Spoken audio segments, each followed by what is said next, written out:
جادو کروانے والی ساس، آپ ایسی عورت کو کیا نام دیں گے؟ میری ساس نے مجھ پر جادو کروایا تھا۔ وہ عورت اپنے بیٹے کی بیوی اور اس کے بچے کی جان کا سودا کر بیٹھی تھی۔ وہ میرے اپنے وجود اور میرے کوکھ میں پلنے والے معصوم بچے کی قربانی کا سودا کر رہی تھی۔ میری زندگی کا یہ ہولناک سفر تب شروع ہوا جب ایک رات میری طبیعت بہت ناساز تھی، سر میں بھاری پن، متلی کا احساس، مگر میں کیا جانتی تھی کہ یہ جو میری زندگی کی سب سے بڑی خوشی کا آغاز ہے وہ جلد ہی ایک ہیبت ناک خواب میں بدلنے والا ہے۔ میری ساس نسیم بیگم، جن کا روب پورے خاندان میں مشہور تھا، اچانک میرے قریب آئیں اور بڑی ہمدردی سے مجھے کہنے لگی، چلو بیٹا، میں تمہیں ڈاکٹر کے پاس لے چلتی ہوں، لگتا ہے کہ ہمارے گھر خوشخبری آنے والی ہے۔ میں ان کی اس اچانک ہمدردی پر نہال ہو گئی۔ ہسپتال میں ڈاکٹر نے میرے کچھ ٹیسٹ کیے۔ جب رپورٹ آئی تو چہرے پر ایک عجیب سی اداسی تھی۔ میری ساس کو باہر بھیج دیا اور مجھے بڑے دکھ بھرے لہجے میں کہا، ماریا، دیکھو تم کبھی ماں نہیں بن سکو گی۔ تمہارے اندر ایک ایسی پیدائشی پیچیدگی ہے جو کہ کبھی بھی حل نہیں ہو سکے گی۔ یہ سن کر جیسے مجھ پر تو قیامت ہی ٹوٹ گئی تھی۔ میرے اپنے شوہر سے محبت کی شادی تھی۔ اب مجھے اپنا بسا بسایا گھر اجڑتا ہوا نظر آ رہا تھا۔ میں وہیں بیٹھے بیٹھے رونے لگی، مگر مجھے کیا معلوم تھا کہ ڈاکٹر مالی مفاد کے زیر اثر میری ساس کے کہنے پر یہ سب کچھ کہہ رہی ہے۔ یہ ایک عظیم سازش کا حصہ تھا۔ باہر نکلتے ہی ساس نے مجھے گلے لگایا اور مجھے کہنے لگی، بیٹا، میں سب کچھ سن چکی ہوں، تم پریشان بالکل نہ ہو، یہ ڈاکٹر کیا جانے، میں ایک جگہ تمہیں لے جاؤں گی جہاں وہ دم کرتی ہیں تو عورتوں کی گود ہری ہو جاتی ہے۔ اسی شام میری ساس مجھے وہاں لے گئیں۔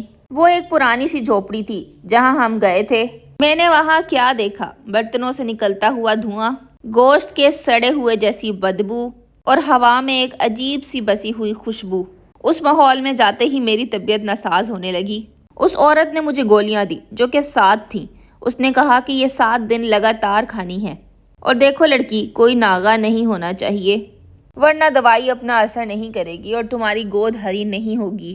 وہ گولیاں لے کر میری ساس بہت خوش ہوئی اور پھر ہم واپس گھر آ گئے۔ میں روز ایک گولی لیتی تھی۔ بلا ناغہ میں نے وہ گولیاں کھائیں اور روز ہی جب میں صبح بیدار ہوتی تو میرا جسم نڈھال ہوتا، جیسے میرے جسم کی ساری توانائی کسی نے چھین لی ہو۔ جس دن میں آخری گولی کھانے لگی تو وہ میرے ہاتھ سے پھسل کے گر گئی۔ میں نے اسے بہت ڈھونڈنے کی کوشش کی مگر وہ مجھے نہ ملی۔ میں نے سوچا ساس کو نہیں بتاؤں گی، اور ایک گولی نہ کھانے سے کیا فرق پڑتا ہے۔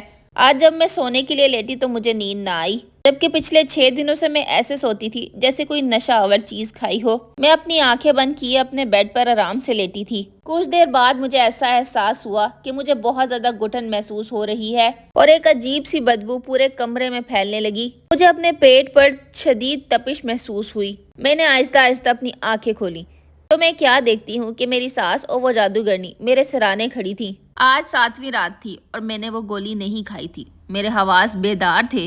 میری ساس کی حالت عجیب و غریب سی تھی اور وہ جادوگرنی میرے پیروں کے پاس کھڑی ہوئی مجھے ہی گھور رہی تھی۔ وہ جادوگرنی میری ساس کو کہہ رہی تھی، یہ آخری مرحلہ ہے، پیٹ میں موجود معصوم بچے کی قربانی ملتے ہی تمہارے گھر کی تجوریاں بھر جائیں گی۔ تب مجھے انکشاف ہوا کہ میں تو حاملہ ہوں۔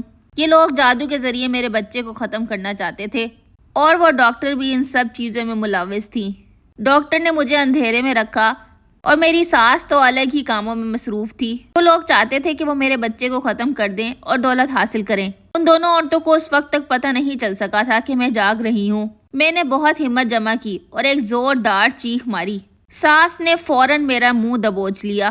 ان کی آنکھوں میں عجیب سی درندگی تھی جو میں نے پہلے کبھی نہیں دیکھی تھی۔ انہوں نے مجھے رسیوں سے باندھ دیا اور ایک کمرے میں بند کر دیا۔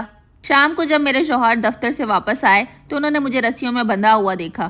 انہوں نے اپنی امی سے پوچھا کہ ایسا کیوں کیا ہے تو انہوں نے بتایا کہ آج تمہاری بیوی غصے میں اتنی پاگل ہو گئی تھی کہ مجھے ہی مارنے لگی تھی، اسی لیے میں نے اس کو رسیوں سے باندھ دیا۔ انہوں نے انتہائی معصومانہ انداز میں کہا کہ اگر میں ایسا نہ کرتی تو آج تمہاری بیوی مجھے ہی مار دیتی۔ اب تم خود اس سے پوچھو کہ اس کو کیا ہوا ہے۔ میرے شوہر نے اسی ٹائم مجھے کھولا اور مجھ سے پوچھا کہ کیا ہوا ہے۔ میں بس رو رہی تھی اور میں کیا کہہ سکتی تھی۔ میں نے اپنے شوہر سے اسی ٹائم اجازت لی اور کہا کہ مجھے میرے ماں باپ کے گھر جانا ہے، میں یہاں 1 منٹ بھی مزید نہیں رہ سکتی۔ اس ٹائم علی کو بہت غصہ آیا لیکن پھر وہ مان گئے اور مجھے میرے میکے چھوڑ آئے۔ اپنے ماں باپ کے گھر جا کر میں نے ایک اچھے ڈاکٹر سے علاج کروایا تو مجھے پتہ لگا کہ میں حاملہ ہوں۔ اس کے بعد میں نے اپنا بہت خیال رکھا اور میں نے علی کو بھی بتایا کہ جب تک میں حاملہ ہوں میں واپس گھر نہیں آؤں گی۔ علی یہ بات سن کر بہت خوش تھے۔ ساس جو میری اور میرے بچے کی دشمن تھی، علی کے آگے کچھ نہ بول سکی۔ ان کا جادو کا عمل پورا نہیں ہوا تھا اور وہ انہی کے سر پر بھاری پڑ گیا تھا۔ جادو کے غلط عمل کی وجہ سے ان کی طبیعت خراب ہو گئی اور انہیں فوراً ہسپتال داخل کروانا پڑا۔ پورے 4 مہینے وہ ہسپتال میں رہیں، انہیں مختلف ڈرپس لگتی رہیں، ان کا مسلسل علاج چلتا رہا اور اسی دوران وہ اس دنیا سے چلی گئیں۔ کبھی کبھی انسان غلط کاموں میں ملوث ہو جاتا ہے اور اسے خود خیال نہیں رہتا کہ وہ کیا کر رہا ہے۔ جادو کرنا ایک انتہائی غلیظ عمل ہے۔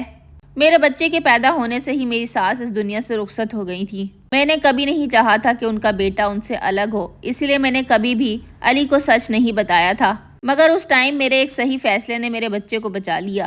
ہمارے گھر میں ایک پیارا سا بیٹا پیدا ہوا، جس کے آنے سے ہمارے گھر میں دوبارہ سے رونق آ گئی۔ علی بھی اپنی امی کا غم بھول گئے اور اب ہم ایک نئی زندگی گزار رہے ہیں۔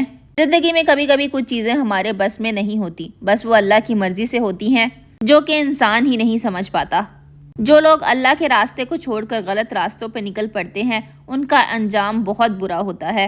اس کہانی سے ہمیں یہی سبق ملتا ہے کہ حالات جیسے مرضی ہوں، ہمیں اللہ کی رحمت سے کبھی بھی مایوس نہیں ہونا چاہیے۔ یاد رکھیں، جو اللہ کے فیصلوں کو بدلنے کی کوشش کرتے ہیں، وہ خود ہی اپنا آپ تباہ کر بیٹھتے ہیں۔ اللہ تعالیٰ کی طاقت ایک اٹل حقیقت ہے، جبکہ جادو ایک وہم کے سوا اور کچھ نہیں۔